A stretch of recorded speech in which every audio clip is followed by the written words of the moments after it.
మత్తయి సువార్త 3వ అధ్యాయము 1వ వచనము 2వ వచనము తర్వాత 7వ వచనము ఒకసారి మనము చదువుకుందాం. మత్తయి సువార్త 3వ అధ్యాయము 1, 2 వచనాలు తర్వాత 7వ వచనం. ఆ దినముల యందు బాప్తిసమిచ్చు యోహాను వచ్చి పరలోక రాజ్యము సమీపించి ఉన్నది, మారు మనసు పొందుడని యూదయ అరణ్యములో ప్రకటించుచుండెను. 7వ వచనం చదువుతున్నాను. అతడు పరిసయ్యుల్లోను సద్దుకయ్యుల్లోను అనేకులు బాప్తిస్మం పొందవచ్చుట చూచి, సర్ప సంతానమా, రాబో ఉగ్రతను తప్పించుకొనుటకు మీకు బుద్ధి చెప్పిన వాడెవడు? మారు మనస్సుకు తగిన ఫలము ఫలించుడి. ప్రియులారా, ఈ సాయంకాల సమయంలో మనము రాబో ఉగ్రత నుండి తప్పించుకోవడానికి దేవుడు మనకు అనుగ్రహించినటువంటి ఓ శ్రేష్టమైనటువంటి అవకాశాన్ని గురించి ఈ సమయంలో మనము ధ్యానం చేసుకోబోతున్నాం. మనందరికీ తెలుసు, ఇప్పటికే మనము అనేకమైనటువంటి వార్తలు విన్నాం. మధ్యాహ్న కాలంలో జూమ్ యాప్ లో కూడా పార్సనయ్య గారు మాట్లాడుతూ కొత్త సంవత్సరంలో ప్రవేశించామని సంబరం కాదు, కానీ కొత్త సంవత్సరంతో పాటు కొత్త కొత్త వైరస్లు కూడా వచ్చేస్తా ఉన్నాయి. వాటి నుండి తప్పించుకునేటటువంటి ప్రయత్నాలు కూడా మనం చేసుకోవాలనేటటువంటి సూక్ష్మమైనటువంటి సంగతులను మాట్లాడటం అనేది జరిగింది ప్రియులారా. కాబట్టి ఈ సమయంలో ఈ 2021వ సంవత్సరములో ఎప్పుడో రాబోయేటటువంటి దేవుని దినం ఉగ్రత కంటే ముందు మనం ప్రవేశించినటువంటి ఈ సంవత్సరంలో రాబోయేటటువంటి ఉగ్రతల నుండి తప్పించుకోవడానికి అయినా మనం ఆలోచన చేస్తూ ఈ సమయంలో పరిష్కార మార్గాన్ని పరిశుద్ధ గ్రంథములో నుండి మనం ఆలోచన చేసుకుంటున్నాం. బాప్తిస్మమిచ్చు యోహాను మాట్లాడుతున్నాడు అంటే, రాబో ఉగ్రత నుండి తప్పించుకోవడానికి మనం ఏం చేయాలంటే మారు మనస్సుకు తగిన ఫలము ఫలించాలి. ఇవాళ మన అంశం ఏంటంటే మారు మనస్సుకు తగిన ఫలము ఫలించాలి. ప్రియులారా, పరలోక రాజ్యము సమీపించున్నది, దానికి మారు మనస్సు కావాలి. తర్వాత లోకములో మనం బ్రతుకుతూ ఉంటున్నటువంటి కాలంలో మనతో పోరాడేటటువంటి అదృశ్యమైన శక్తులు గాని దృశ్యమైన శక్తులు గాని కంటికి కనిపించినటువంటి వైరస్లు గాని మానవుని హఠాత్తుగా చంపేసేటటువంటి మరణ దూతలను గాని వీటి ఉగ్రత నుండి కూడా తప్పించుకోవడానికి ఏకైక మార్గం ఏంటయ్యా అంటే మారు మనసు తగినటువంటి ఫలములు అనే విషయాన్ని ఈ రాత్రి సమయంలో మీ ముందుకు నేను తీసుకుని వస్తున్నాను. మరొకసారి కొద్దిగా ఈ 2021వ సంవత్సరాన్ని గురించినటువంటి విషయాన్ని ఇంత క్రితమే నేను చెప్పడం జరిగింది. నిన్న సాయంకాల సమయంలో మాట్లాడుతున్నప్పుడు చాలా తక్కువ మంది ఉన్నారు. మంచి అద్భుతమైనటువంటి వర్తమానాన్ని దేవుడు నాకు అనుగ్రహించాడు. నేనే దాన్ని యూట్యూబ్ లోకి అప్లోడ్ అయిపోయిన తర్వాత చాలా సార్లు విన్నాను. నరుని ఆత్మ యెహోవా పెట్టిన దీపం అనేటటువంటి అంశం మీద దేవుడు మాట్లాడినటువంటి మాటలు చెప్పినటువంటి నేనే పదే పదే వినాలనేటటువంటి ఆశ కలిగిందన్నమాట. ప్రియులారా, మన ముందు మనం ప్రవేశించినటువంటి ఈ సంవత్సరము 2020 కంటే కూడా కొత్తదని మనం అందరం అనుకుంటున్నాం. వాస్తవానికి శాస్త్రోక్తంగా మరి ఉన్నది ఉన్నట్టుగా మనం సరిగా వాస్తవాన్ని సత్యాన్ని మనం గ్రహించుకోవాలంటే జరిగిపోయినటువంటివి మంచివి, వచ్చేటటువంటి అన్ని చెడ్డవి. అంటే జరిగిపోయినవి కొత్తవి, రాబోయేటటువంటి పాతవి అనే విషయాన్ని మనం ఆలోచన చేసుకున్నాం.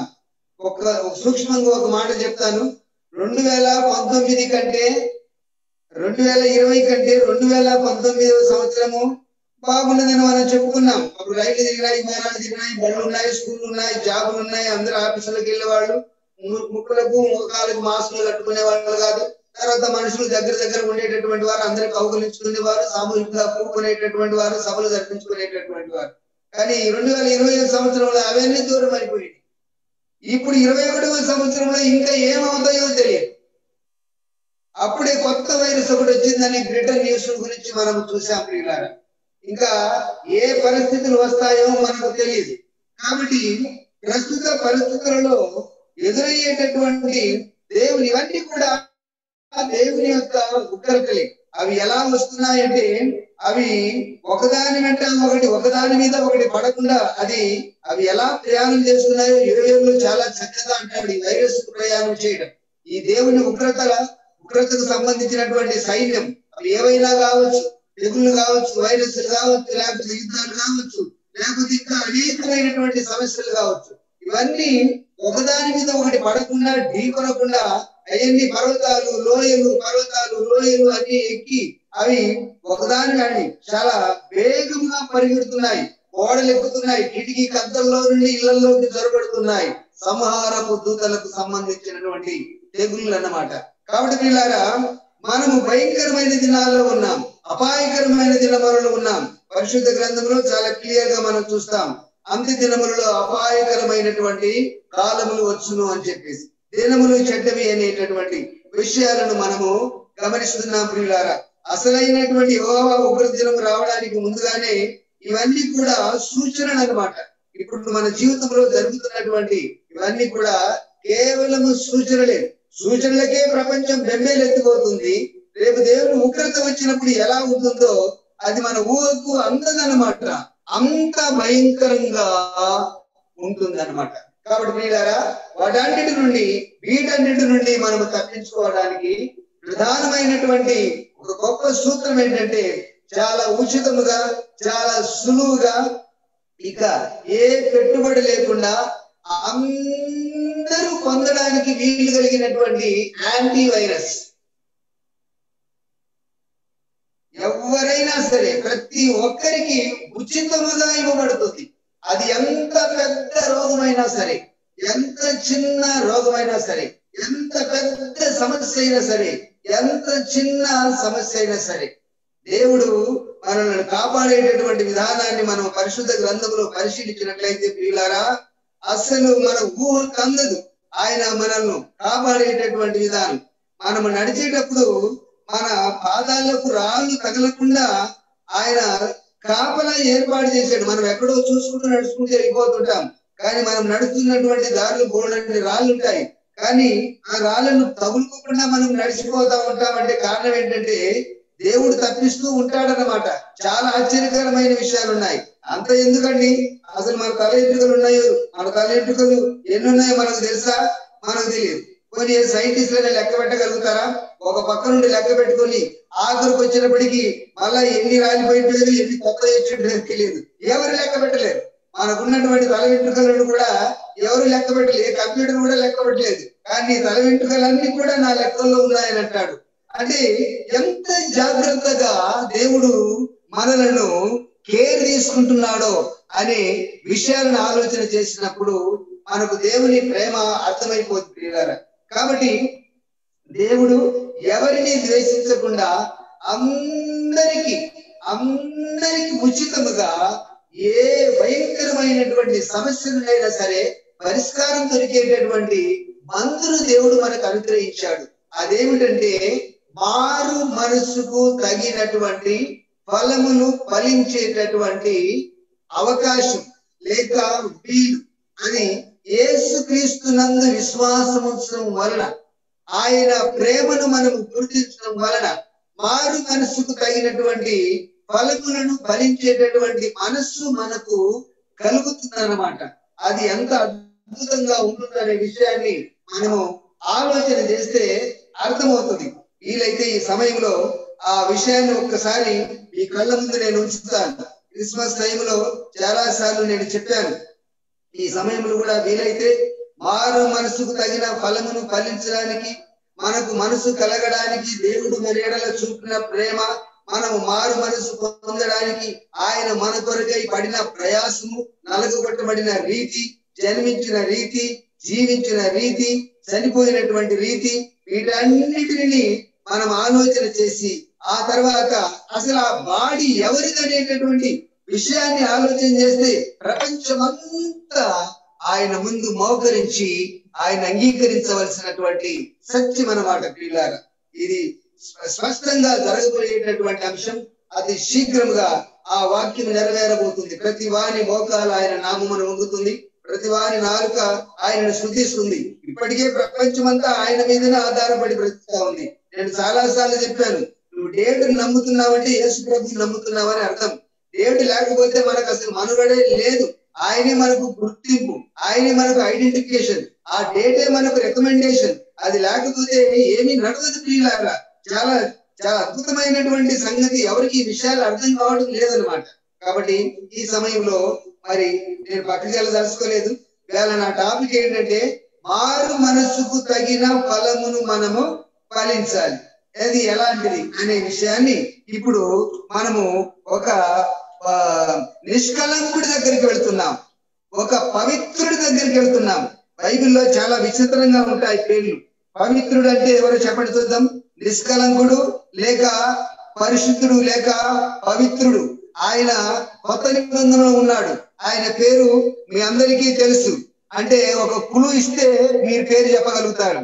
పేరుకు పరిశుద్ధుడు, పేరుకు నిష్కలంకుడు. కానీ ఆయన మీద ఉన్నటువంటి నింద ఏంటంటే పాపి అయినటువంటి మనిషి అని ప్రజలందరూ ఆయన అనుకుంటారు. ఎవరు చెప్పండి? ఆయన ఎవరైనా అడ్మిట్ చేసుకుని ఒకసారి చెప్పండి ఆయన పేరు. పేరుకి అర్థమేమో నిష్కలంకుడు లేక పరిశుద్ధుడు. చెప్తారా ఎవరైనా? పేరుకు అర్థమేమో నిష్కలంకుడు లేక పరిశుద్ధుడు. కానీ ఆయన జీవితం ప్రజలందరూ ఏమంటారంటే పాపి అంటారు. ఆయన జీవితాన్ని గురించి ఈయన పాపి అయిన మనుషుని ఇంట బస చేస్తున్నాడు ఏంటి అన్నారు. ఎంత క్లూ ఇచ్చారండి? చెప్పండి, పేరు చెప్పండి. మీరందరూ వింటున్నారని నేను అనుకుంటానన్నమాట. మీ సమాధానం చెప్తే అందరు చెప్తారు, నాకు తెలుసు, మీ అందరికీ తెలుసు సమాధానం. ఆ పేరు చెప్పండి. పేరుకు అర్థం ఏంటంటే పరిశుద్ధుడు, పవిత్రుడు. అయ్యారు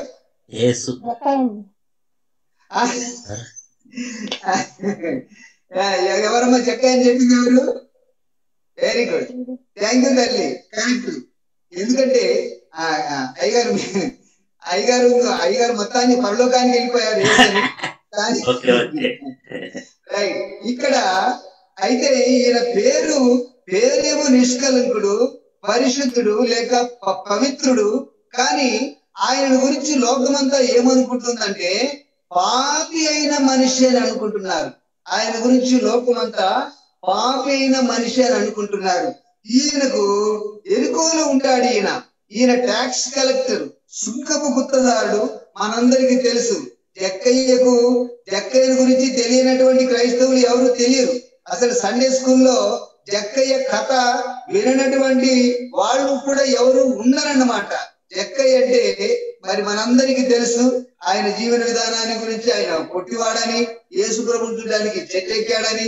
మరి జక్కయ్య సంగతి తెలియనటువంటి వాళ్ళంటూ ఎవరు ఉండరు. ఆయన ఎరికోలో ఉంటున్నాడు. కానీ ప్రియులారా, ఆయన జీవితంలో ఉన్నటువంటి ఒక గొప్ప ఆశ ఏంటంటే యేసు ఎవరో అని చూడగోరెను. యేసు ఎవరో అని ఎప్పటి నుంచో వింటున్నాడు. ఎరుకోలో ఉంటున్నాడు. ఎరుకోకి ఏ ప్రవక్త లేదు కదా. అయితే యేసుక్రీస్తు వారు ఆయా ఊర్లలో చేస్తున్నటువంటి కార్యక్రమాలన్నీ వింటూ ఈయన ఈ యేసు ఎవరో, ఎలా ఉంటాడో చూడాలనేటటువంటి ఆశ ఆయనకు ఉన్నదన్నమాట. ఎంత ఆశ ఉన్నదంటే యేసుక్రీస్తును ఆయన కోసమే ఎరికో పట్టణంలోనికి నడిపించేంత ఆకర్షణ. జక్కయ్య కోసమే యేసుక్రీస్తు వారు ఎరుకో పట్టణానికి వెళ్ళాలనేంత బుద్ధి పుట్టించేంత కోరిక జక్కయ్యకున్నది. పిలిస్తే పలుకుతాడు ఆయన వెతుకుతే దొరుకుతాడు. నువ్వు శ్రద్ధగా వెతుకుతే దొరుకుతాడు, శ్రద్ధగా పిలిస్తే దొరుకుతాడు. కరెక్ట్ గా పిలవాలి, కరెక్ట్ గా ఉండాలి. దేవుణ్ణి మనం పిలిచేటప్పుడు, దేవుణ్ణి మనం వెతికేటప్పుడు ఎక్కడ పొరపాటు రాంగ్ నంబర్ ఉండకూడదండి. ఫోన్లు చేస్తాం, ఒక్క నంబర్ తప్పైనా సరే మనది సారీ రాంగ్ నంబర్ అని చెప్పేసి అంటది అనమాట. కరెక్ట్ గా ఉండాలన్నమాట. కరెక్ట్ గా వెతికే రీతిలో వెతికితే దొరుకుతాడు. మరి అడిగే రీతిలో అడిగితే కనిపిస్తాడు అన్నమాట. కాబట్టి ప్రియులారా, దేవుణ్ణి యేసుక్రీస్తును త్రికరణ శుద్ధిగా చూడాలనుకున్నాడు. ఎలా చూడాలనుకున్నాడంటే ఏదో చూద్దామని కాదు, యేసు క్రీస్తును చూసిన తర్వాత తన జీవితాన్ని పూర్తిగా మార్చుకోవాలా అనేటటువంటి కోరిక కూడా ఆయనలో ఉన్నది. పరిశుద్ధుడు, ఎందుకంటే ఆయన పేరే నిష్కలంకుడు అన్నమాట. ఆ కలంకము నుండి తొలగించుకోవాలి, ఆ కలంకాన్ని తొలగించుకోవాలనేటటువంటి భావనతో యేసు ఎవరో చూడాలని కోరుకుంటున్నాడు అన్నమాట. ఆయన కోరుకున్నాడు కనుకనే యేసుక్రీస్తు వారు ఏమన్నాడు అంటే, మనము లూకా సువార్త 19వ అధ్యాయములు మనం చూస్తాం. పాపం అనుకోకుండా యేసుక్రీస్తు వారు ఆయన సంచరించుచు యెరికో పట్టణములో ప్రవేశించి దాని గుండా పోవచ్చున్నాడు. ఎవరి కోసం పోతున్నాడంటే ఖచ్చితంగా జక్కయ్య ఇంటికే పోతున్నాడు. ఆ నోట ఈ నోట తెలిసిపోయింది, యేసు యెరికో పట్టణం వచ్చాడంటే హో అనేటటువంటి మరి నినాదం వినబడిపోయింది. జక్కయ్య మరి ఏ డ్యూటీలో ఉన్నాడో, ఏ విలేజ్ లో ఉన్నాడో, లేకపోతే ఏ వార్డ్ లో ఉన్నాడో ఈ ట్యాక్స్ కలెక్టర్, కానీ యేసుక్రీస్తు యెరికోకు వచ్చాడని తెలియగానే పరిగెత్తుకుంటూ వెళ్ళిపోయాడు అన్నమాట. పాపం వెళ్ళిపోయేటప్పటికి జరిగిన పరిస్థితి దానికంటే నిరాశ మిగిలిపోయింది. వెళ్ళిపోయాడు, కానీ యేసు ప్రభువును చూడలేకపోయాడు. 2వ వచనంలో చూస్తాం, ఇదిగో సుంకపు గుత్తదారుడు ధనవంతుడునకు జక్కయ్యను పేరు గల ఒకడు యేసు ఎవరు అని చూడవరని గాని పొట్టివాడైనందున జనులు గుంపుకూడి ఉండటం వలన చూడలేకపోయేను. పొట్టివాడు, తర్వాత జనులు గుంపులుగా కూడి ఉండటం వలన చూడలేకపోయాడు. పొట్టివాడు అనగానే మరి జనులు మరి గుంపులుగా ఉంటారు, వాళ్ళందరూ అడ్డంగా ఉంటారు, కాబట్టి చూడలేకపోయారు. కానీ ఈ 2 విషయాలు ఎందుకు రాశారు? పొట్టివాడైనందున చూడలేకపోయాడు అంటే అయిపోయింది. వాళ్ళ జనులు గుంపులుగా అడ్డంగా ఉన్నందువలన చూడలేకపోయాడు అని 2వ మాట ఎందుకు రాశాడు అనేది ప్రియులారా, ఇక్కడ 2 విషయాలు.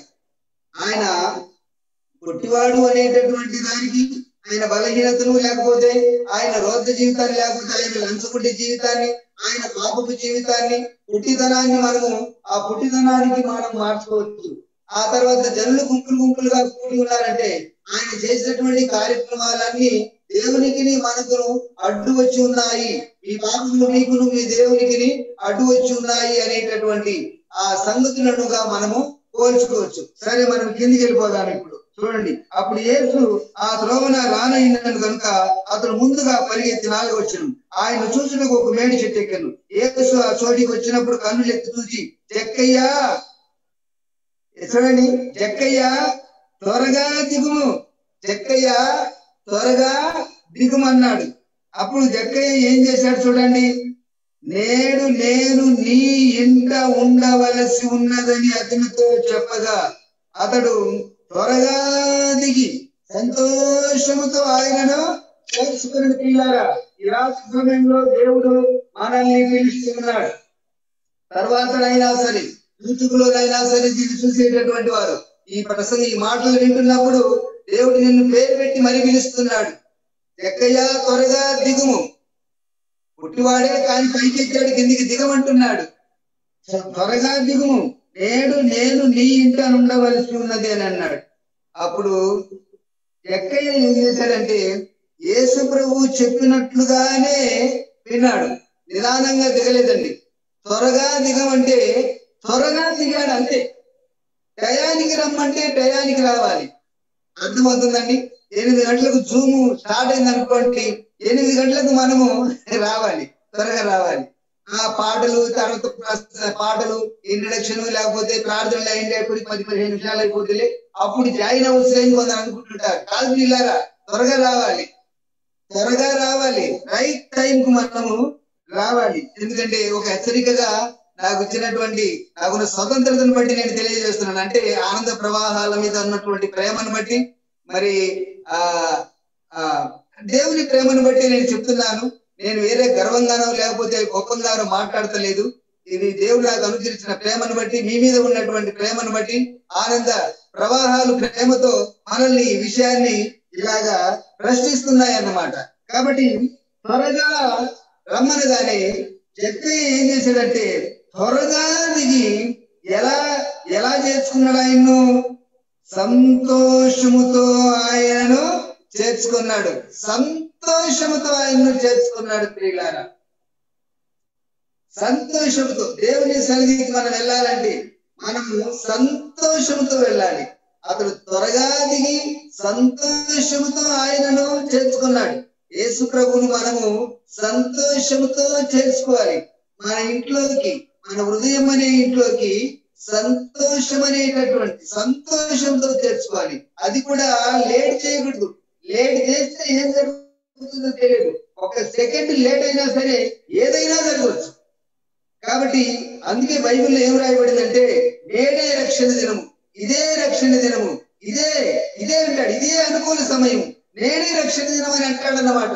ఎందుకంటే రోజు దాటిపోయింది అనుకోండి, మనం ఏం చేయలేము. హడ్సన్ మెమోరియల్ చర్చ్ లో నేను ఒకసారి మరి డాక్టర్ విలియం శవానందయ్య గారు, నా ఆత్మీయ గురువులు, నేను చింతామణిలో వాక్యం నేర్చుకుంటున్నటువంటి సమయంలో మరి వారి జీవితంలో జరిగినటువంటి, వారి కళ్ళ ముందు జరిగినటువంటి సంఘటన, బెంగళూరులో హడ్సన్ మెమోరియల్ చర్చ్ అనేటటువంటి ఆలయంలో ఆయన వాక్యం చెప్పడానికి వెళ్ళినప్పుడు అప్పుడు మీడియాలు ఏమి లేవు. ప్రియులారా, మరి నేనంటే ఆయనకు చాలా ఇష్టము. మరి నన్ను కూడా వారు తీసుకొని వెళ్ళడం అనేటటువంటిది జరిగింది. ఆ సమయంలో శతానందయ్య గారు వాక్యం చెప్పారు. వాక్యం చెప్పినప్పుడు ఆ వాక్యం ఏమని చెప్పాడు? నేడే రక్షణ దినము, ఇదే అనుకూల సమయం అనేటటువంటి మాట మీదనే వాక్యం చెప్పారు ఆయన. వాక్యం చెప్పిన తర్వాత ఒక యవనస్తురాలు అప్పుడు తన డైరీలో ప్రసంగం అంతా రాసుకొని లైన్ డేట్ వేసి ప్రసంగం అంతా రాసి తర్వాత కింద లైన్ కొట్టేసి ఆ లైన్ కింద ఏం రాసిందంటే, not today, tomorrow I will receive Jesus Christ as my personal saviour అని ఆ డైరీలో రాసుకున్నది అనమాట అమ్మాయి.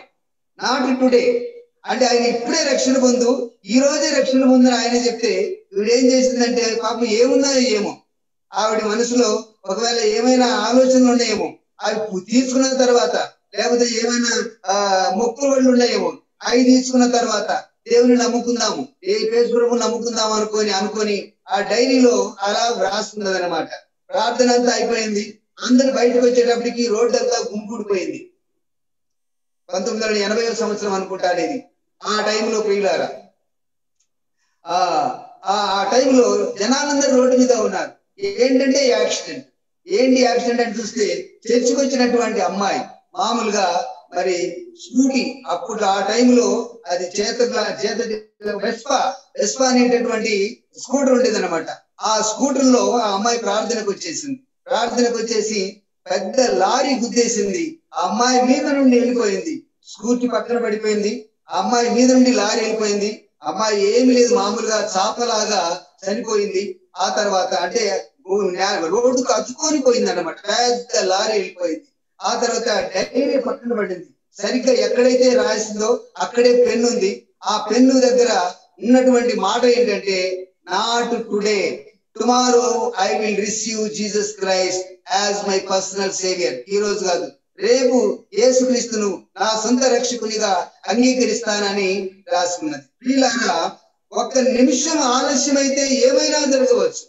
కాబట్టి అనుకూల సమయం ఉండగానే, అందుకే నేడే రక్షణ దినము, అనుకూల సమయం ఇదే అని చెప్పేసి దేవుడు మాట్లాడుతున్నాడు. మన జీవితాలలో యేసు ప్రభువుని అంగీకరించాలని, ప్రార్థనకి వెళ్ళాలని, దేవుని సన్నిధికి వెళ్ళాలని, జీవులోకి వెళ్ళాలని ఆలోచన కలిగిన వెంటనే ఒక్క నిమిషం ఆలస్యమైనా సరే ఏమైనా జరగవచ్చు, ఏదైనా ఆటంకం జరగవచ్చు. అంటే ఏ విషయానికైనా సరే దేవుడి విషయంలో మాత్రము మనం ఏం చేయాలంటే, త్వరగా దైవ సంబంధమైనటువంటి ఆలోచన మనకు కలిగిందంటే దాన్ని నెరవేర్చడానికి ఏ మాత్రం కూడా ఆలస్యం చేయకూడదు. త్వరగా దిగిపోయాడు. కింద పడతాడో ఏమో తెలియదు, కొట్టేని ఎలాగే ఎక్కాడో మేడి చెట్టు, నిచ్చెన ఎక్కడ తెచ్చుకున్నాడో ఏమో, ఎలా పాక్కుంటూ వెళ్ళాడేమో, ఎలా దిగాడేమో, త్వరగా దిగాడు. సంతోషంగా యేసుక్రీస్తు వారిని అంగీకరించాడు, ఇంట్లోకి తెచ్చుకున్నాడు.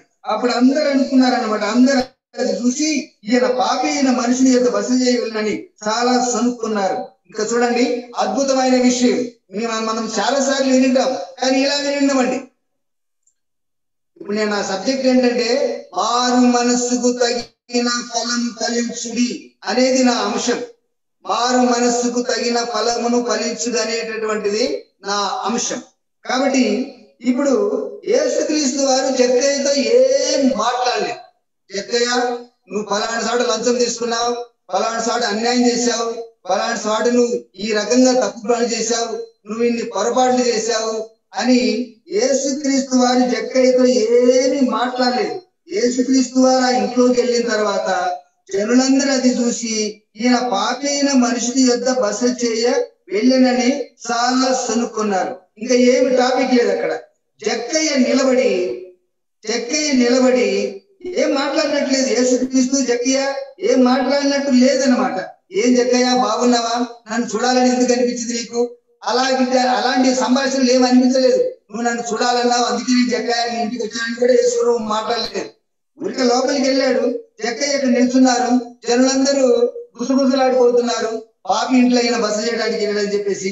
అప్పుడు జక్కయ్య నిలబడి 8వ వచనం, జక్కయ్య నిలబడి ఏమంటున్నాడు చూడండి, మీరు చదవండి బాగుంటది, నేను చదివితే బాగోదు, ఎవరైనా ఒకరు చదవండి 8వ వచనం. ఎవరైనా ఒకరు అడ్మిట్ చేసుకుని చదవండి.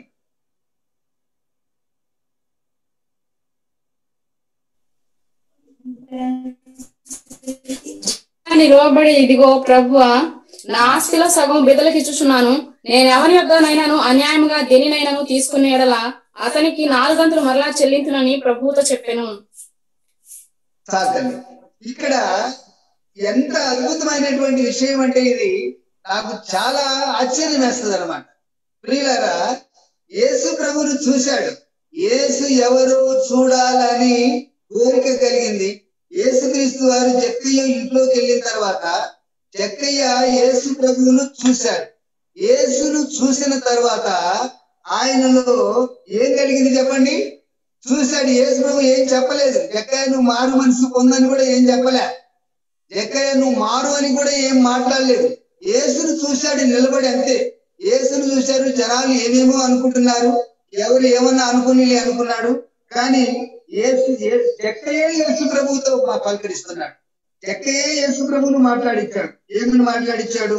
జక్కయ్య నిలబడి, ఇదిగో ప్రభువా, నా ఆస్తిలో సగము బీదలకు ఇచ్చుచున్నాను. నేను ఎవని యొద్దనైనను అన్యాయముగా దేనినైనను తీసుకుని ఎడల అతనికి 4 గంటలు మరలా చెల్లించునని ప్రభువుతో చెప్పాను. ప్రియులారా, మనమందరం మారు మనసు పొందామా? భయం వేస్తుంది, జాగ్రత్తగా వినండి, తట్టుకోండి. మనమందరం మారు మనసు పొందాం కదా. జక్కయ్య మారు మనసును గురించి మనం చూస్తున్నాం. మారు మనసుకు తగినటువంటి ఫలములు మనము ఫలించామా అంటే గత అని చెప్పేసి వాటిని ఒకవేళ వదిలేయడానికి వీలవుతుంది అనుకుంటున్నామా? ప్రియులారా, జక్కయ్య లాంటి మారు మనసు మనకు కావాలి. జక్కయ్య మారు మనసుకు తగినటువంటి ఫలమును ఫలించాడు. యేసును చూసినప్పుడు మన జీవితంలో ఆ మార్పు రావాలి. ఏ మార్పు రావాలి? మనం ఎవరితోనైనా గొడవ పడ్డామా? ఎవరితోనైనా వైరం ఉందా? ఎవరికైనా అన్యాయం చేశామా? ఎవరినైనా అన్యాయంగా పెట్టామా? లేకపోతే ఏంటి? మన జీవితంలో మనం చేసినటువంటి అన్ని జ్ఞాపకం చేసుకోవాలి. ఎక్కడికి పోవండి, అన్ని గుర్తుంటాయండి. మేలు ఏమైనా ఉంటే మర్చిపోతున్నామో కానీ మనం చేసినటువంటి కీడులు మాత్రం మనం మర్చిపోలేం. మేలు మర్చిపోవచ్చు, కీడులు మాత్రం మర్చిపోవు. ఎందుకంటే ఈ మెమరీలో ఆ పవర్ ఉంది. ఈ మెమరీకి ఆ పవర్ ఉందన్నమాట. ఎందుకంటే సాతాను సింహాసనం మనం ఉన్నాం కాబట్టి సరిగ్గా వాటికి ఎక్కువ ఏమంటారు పవర్ఫుల్ ర్యామ్ పెట్టింటాడు అనమాట అపవాది. కాబట్టి మంచి అయితే మర్చిపోతున్నాము కానీ చెడ్డయి మర్చిపోలేం. కాబట్టి జక్కయ్య పూర్తిగా అన్ని గుర్తుపెట్టుకున్నాడు. నేను ఎవరి యొక్కనైనా అన్యాయముగా దేన్నైనా తీసుకున్నట్లయితే ముందు ఏమన్నాడంటే నా ఆస్తిలో సగం బీదలకు ఇస్తున్నాను. యేసు ప్రభువు నమ్ముకున్నామా? మనం మారు మనసు పొందామా? మారు మనసుకు తగినటువంటి ప్రతిఫలము మనము మారు మనసుకు తగిన ఫలమును మనము ఫలించాలంటే ఆస్తిమంతులారా మీ ఆస్తిలో సగం బీదలకు ఇచ్చారా? కంగారు పడబాకండి, భయపడబాకండి. జక్కయ్య మాట్లాడుతున్న మాటను మాట్లాడుతున్నాను. మీకు అనుకూలమైతే మీరు తీసుకోండి. మీరు ఆస్తిమంతులైతే సగం అమ్మి బీదలకు పంచిపెట్టండి. అది మారు మనసుకు తగినటువంటి ఫలం అవుతుంది. ప్రియులారా, రెండవది ఏమంటున్నాడంటే పోనీ దాన్ని పక్కన పెట్టండి. రెండోది ఏమంటున్నాడంటే, నేను ఎవరి యొక్కనైనాను అన్యాయముగా దేనినైనా తీసుకొని ఎడల ఎంత చేస్తాడంట ఆయన? 4 గంతలు చెల్లించునని ప్రభువుతో చెప్పాను. 4 గంతలు. ఎవరి దగ్గరన్నా 10 రూపాయలు అన్యాయంగా తీసుకుంటే అతనికి ఏం చేస్తానన్నాడు జక్కయ్య? 40 రూపాయలు ఇస్తానన్నాడు. ఎవరి దగ్గరన్నా 100 రూపాయలు అన్యాయంగా నేను తీసుకుంటే అతనికి 400 ఇస్తానన్నాడు. ప్రియులారా, ఇది మారు మనస్సుకు తగినటువంటి ఫలము అంటే ఇది. ప్రియులారా, మారు మనసుకు తగినటువంటి ఫలం అంటే ఇది. దాన్ని ప్రకటించుకుంటూ వచ్చాడు బాప్తిస్మిచ్చి యోహాను. యేసుక్రీస్తు వారు కూడా అదే పాట పాడారు. బాప్తిస్మిచ్చి యోహాను అదే అన్నారు. ఏమని? పరలోక రాజ్యం సమీపించున్నది, మారు మనసు పొందుడే అని అన్నారు. తర్వాత పరలోక రాజ్యం ఎవరయ్యా అంటే యేసుక్రీస్తు. ఆయన వచ్చాడు కాబట్టి ఆయనకు పరలోక రాజ్యాన్ని స్థాపిస్తాడు ఈ భూలోకంలో అని యోహాను భావించుకుంటున్నటువంటి సమయంలో ఈ యేసుక్రీస్తు కూడా దేవుని రాజ్యం సమీపించింది, మారు మనసు పొందండి అని యేసు ప్రభు వారు కూడా చెప్పడం జరిగింది. అది వేరే సబ్జెక్ట్. దాని గురించి మళ్ళా మనం మాట్లాడతాం, ఎలాగా కాలం ఎక్స్టెన్షన్ చేయబడిందో అనేటటువంటి విషయాన్ని మనం ఆలోచన చేస్తాం. అయితే ఈ సమయంలో ప్రియులారా, మారు మనస్సుకు తగినటువంటి ఫలములు మనము ఫలించామా? మనము ఇంకేంటండి మారు మనసు అంటే? యేసు ప్రభు నమ్ముకున్నాను, యేసు ప్రభుని సొంత రక్షకునిగా అంగీకరిస్తున్నావా? అంగీకరిస్తున్నానండి. నువ్వు నీ అంతటి నువ్వే బాప్తిసం తీసుకుంటున్నావా? లేకపోతే ఎవరైనా ఫోర్స్ చేస్తే నువ్వు బాప్తిసం తీసుకుంటున్నావా? లేదండి, నా అంతటా నేనే బాప్తిసం తీసుకుంటున్నానండి. తర్వాత బాప్తిసం తీసుకుంటాం, ఆదివారం గుడికి వెళ్తాం. ఇక ఇదే మారు మనసు అని చాలా మంది భ్రమపడుతుంటారు. ప్రియులారా, గతంలో మనము చేసినటువంటి తప్పులన్నిటినీ ఏమి చేయాలి? మనము తప్పనిసరిగా ఒప్పుకొని వాటిని సరి చేసుకోవాలి. అతిక్రమములను దాచిపెట్టువాడు వర్ధిల్లుడు, వాటిని ఒప్పుకొని విడిచిపెట్టువాడు కనికరం పొందుతాడు. దేవుని చూసిన తర్వాత మనం చేసినటువంటి అతిక్రమాలు మనకు కనపడతాయి. జక్కయ్య యేసు ప్రభువును చూసిన తర్వాత తాను చేసినటువంటి అన్యాయం, తాను అక్రమంగా సంపాదించినటువంటి అన్ని కూడా జక్కయ్యకు కనిపించినాయి. నీవు నేను యేసు ప్రభు దగ్గరికి వచ్చేసాం. మన పాపాలు, మన అన్యాయాలు, మన అక్రమాలు మనకు కనిపిస్తున్నాయా? కనిపించినట్టయితే వాటిని ఏం చేయాలి? వెంటనే వాటిని తీసివేసుకోవాలి. సరి చేసుకోగలిగినటువంటి వాటిని మనం సరి చేసుకోగలగాలి. ఆయన దగ్గర ఉంది కాబట్టి ఏం చేశాడు? అందరికి 4 గంటలు ఎక్కువ ఇచ్చేశాడు. ప్రియులారా, మనం కనీసం దేవునికి ఇవ్వవలసినటువంటి దాన్ని కూడా ఇవ్వకపోతే ఏం జరుగుతుందంటే, జక్కయ్య 4 గంటలు ఎందుకన్నాడు తెలుసా? జక్కయ్య 4 గంటలు ఎందుకన్నాడో తెలుసా అండి? బైబిల్లో ఒక మాట ఉంది, దేవుని మొక్కుబడి మనం సరిగ్గా చెల్లించకపోతే, దేవునికి మొక్కుబడి ఏంటంటే, ఇది యేసుక్రీస్తు నమ్మినటువంటి వారందరూ ఖచ్చితంగా ఆత్మ నియమాన్ని అనుసరించి దేవుని భాగాన్ని దేవునికి ఇవ్వాలి, దేవుని సొమ్మును దేవునికి ఇవ్వాలి. అది అంతా మనకు తెలుసు, దశమా భాగం అని చెప్పేసి. దేవుని భాగము, దశమా భాగం అనేది మనందరికీ తెలిసినటువంటి విషయమేనన్నమాట. అయితే అది మనము దేవునికి ఇవ్వకుండా మనము దాచేసుకుంటే, ఇవ్వకుండా ఉంటే దేవుడు ఏం చేస్తాడంటే, ఆ విషయాన్ని మనం ద్వితీయోపదేశ కాండంలోకి వెళ్ళిపోతే అది ఏమవుతుందంటే చూడండి,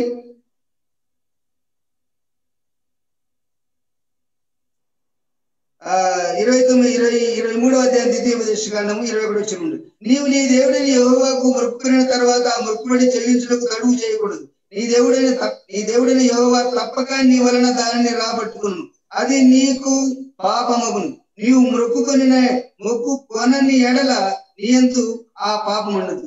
ఇక్కడ ఇంకో చోట ఏముంటుందంటే, అంతకు 4 గంటలు మనం నష్టపోతాం. దేవునికి మనం ఇవ్వకపోతే 4 గంటలు మనం నష్టపోతాం. ఉదాహరణకి మనం జాబ్ చేస్తున్నాం, నెలకు ఒక 50,000 జీతం వచ్చేస్తుంది అనుకోండి. ఖచ్చితంగా దేవుని సొమ్ము మనం ఖచ్చితంగా ఇవ్వాలి, 5,000 ఇవ్వాలి. 5,000 ఇవ్వకుండా మనం ఏదో ఒక 1,000 రూపాయలు ఎంతో అని చెప్పేసి ఏదో దశభాగం అని, లేకపోతే ఏదో కానుక అని చెప్పేసి ఇదే దశభాగం అని మనం అలా ఇచ్చామనుకోరండి, దేవుడికి ఏం తక్కువేం కాదు. కానీ అక్కడ మనం అపవాదికి చోటిస్తాం.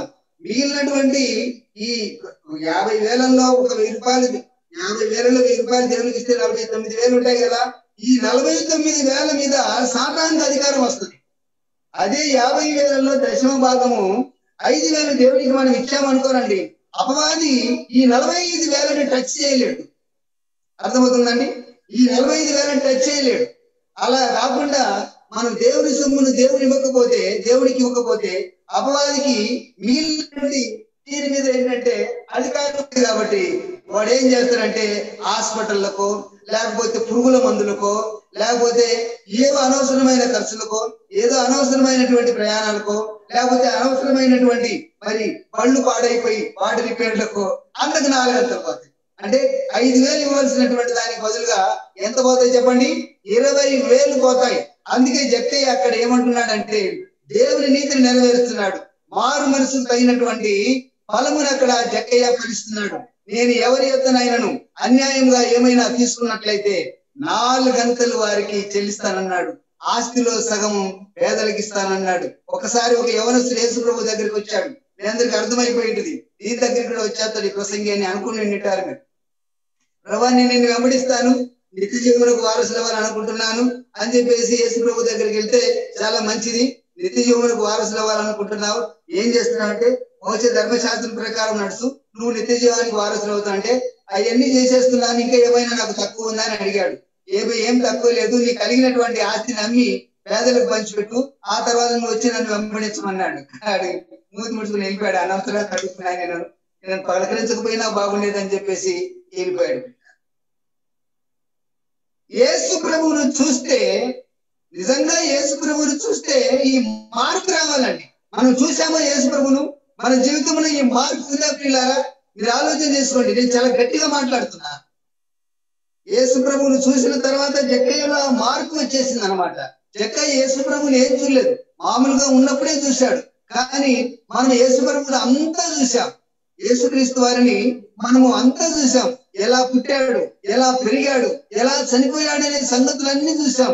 ఎన్ని అవమానాలు పడ్డారు, ఎన్ని రకాలుగా కొండ మీద నుండి పైకి తోయాలని చూసుకున్నారు, ఎన్నో రకాలుగా చిత్రహింసల పాలు చేశారు. చంపడానికి ముందు రాత్రంతా ఇష్టం వచ్చినట్టుగా కొట్టేశారు, గడ్డం పట్టుకున్నారు, గుద్దేశారు, ఉమ్మునేసేశారు. నువ్వు ప్రవక్తవు కదా, నిన్ను కొట్టింది ఎవరో చెప్పమని చెప్పేసి ఆయన్ను రకరకాలుగా హింసలు పాలు చేశారు. పుట్టేటప్పుడు కనీసం చక్కని చోటు లేదు, కనీసం నీడ లేదు. అసలు ఎక్కడ పుట్టాడో, ఏ దారిలో పుట్టాడో, ఆ ఎరిసెలు బెత్లెహేములోనే పుట్టాడు, కానీ పశువుల పాకలో పుట్టలేదన్నమాట. సత్రంలో స్థలము లేనందున పుట్టినటువంటి బిడ్డను ఆ పశువును పశువుల పాకలో తొట్టిలో పరుండు పెట్టాడు. మరి ఆ పుట్టినటువంటి ఆ సందర్భాన్ని ఊహించుకుంటేనే మాకు గుండెలు కరిగిపోతాయన్నమాట. ఇవన్నీ జక్కయ్య చూశాడా? ఇవన్నీ ఏం చూడలేదు, కానీ వినింటాడు. కానీ మనం అయితే అన్ని చూస్తున్నాం, మనకన్నీ రాయబడ్డాయి. అప్పుడు జక్కయ్యకి ఏం రాయబడలేదు. ఆయన ఎలా పుట్టాడు, ఎలా పెరిగాడు, ఎలా చనిపోయాడు అనే విషయాలు మనకు అన్ని కళ్ళ ముందు కళ్ళకు కట్టినట్టుగా దేవుడు మనకు చూపెడుతున్నాడు. మరి ఆ సమయాన్ని మనం గమనించినట్లయితే పండు ప్రేమ కుమారు పాట రాశారు. అది ఒక అద్భుతమైనటువంటి పాట. అది చాలా ఇష్టమైనటువంటి పాట. చాలా అద్భుతంగా మరి ప్రభు యొక్క జన్మను గురించి ఆయన వ్రాస్తారనమాట.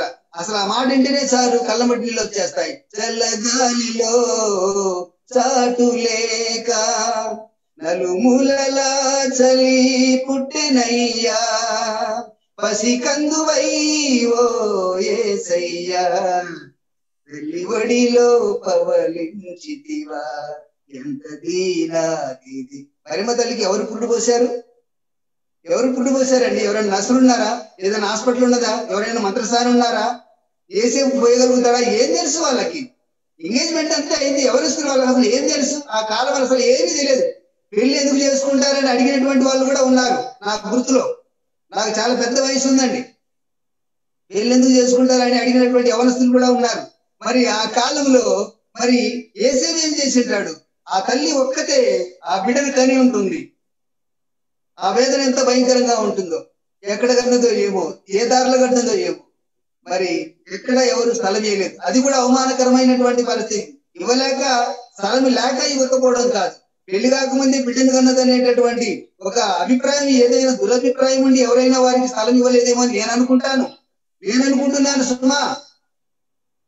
అంతే, ఎంత కఠినాత్ముడైనా సరే పసిగుడిని ఎత్తుకొని రక్తమరకలతో పొత్తుబుడలతో ఆ బిడ్డను ఎత్తుకొని కాస్త స్థలం ఇవ్వండి అంటే ఎవరివ్వరండి?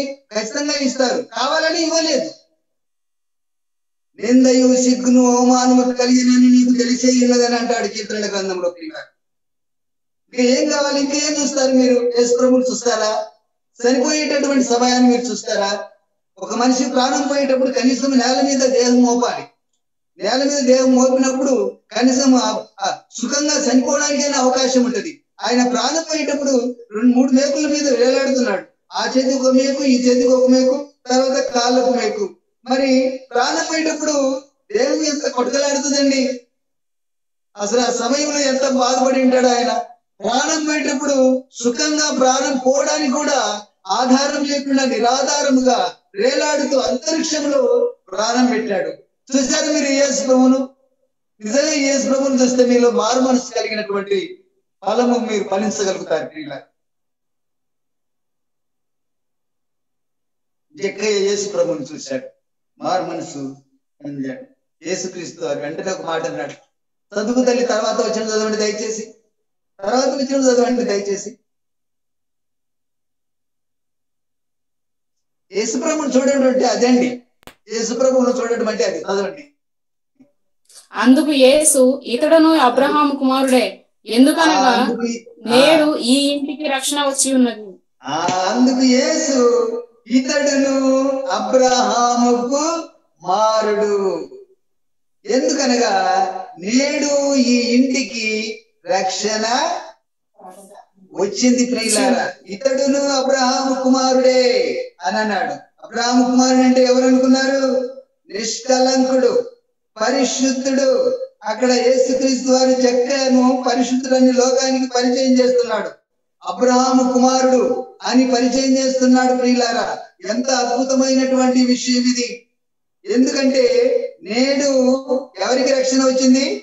ఎవరికి రక్షణ వచ్చిందండి? యేసుక్రీస్తును చూసింది ఎవరు? జక్కయ్య. ఎవరైనా చెప్పండి, యేసుక్రీస్తుని ఎంతమంది చూశారు జక్కయ్య ఇంట్లో? జక్కయ్య ఒక్కడే చూశాడు, అంతే కదండి. జక్కయ్యకు భార్య, పిల్లలు, బంధువులు ఎవరు లేరా? ఇల్లు ఉంది కదా, వాళ్ళంత ఆస్తి ఉంది, చాలా మంది ఉంటారండి, చుట్టాలందరూ కూడా ఉండి ఉంటారు జక్కయ్యకి. కానీ చూసింది జక్కయ్య ఒక్కడే. కానీ జక్కయ్యలో కలిగినటువంటి మారు మనసుకు తగినటువంటి ఫలమును గ్రహించి యేసుక్రీస్తు వారు ఏమన్నారంటే మొత్తం టోటల్ గా ఆ ఇంటికే రక్షణ ప్రకటించాడు. జక్కయ్య ఇంటికి వచ్చింది రక్షణ, మీ ఇంటికి కావాలి రక్షణ, నా ఇంటికి కావాలి రక్షణ, మన ఇంటికి కావాలి రక్షణ. జక్కయ్య ఇంటికి వచ్చింది రక్షణ, మీ ఇంటికి, నా ఇంటికి, మన ఇంటికి కావాలి రక్షణ. ఎందుకంటే నేడు ఈ ఇంటికి రక్షణ వచ్చింది. తర్వాత నశించిన దానిని బ్రతికి రక్షించుటకు మనుష్య కుమారుడు వచ్చిననేటటువంటి మాటతో ఆ జక్కయ్య చరిత్ర ముగుస్తుంది. ప్రియులారా, మనం చూస్తున్నామా యేసు ప్రభువును? ఇప్పుడు కనిపించారా మీకు? నేనైతే మీకు చెప్తున్నప్పుడు నేను చూశానండి, మీతో మాట్లాడుతున్నప్పుడు నేను యేసు ప్రభువును చూశాను. మీరు కూడా చూసుంటారని నేను నమ్ముతున్నాను. మనం చూస్తే మారు మనసుకు తగినటువంటి ఫలితాన్ని మనం ఫలిస్తాం. లేకపోతే రాబోయేటటువంటి ఉగ్రత నుండి మనం తప్పించుకోలేము. మారు మనసే రాబోయే ఉగ్రత నుండి మనం తప్పిస్తుంది. దేవుడి మాటలు దీవించును గాక.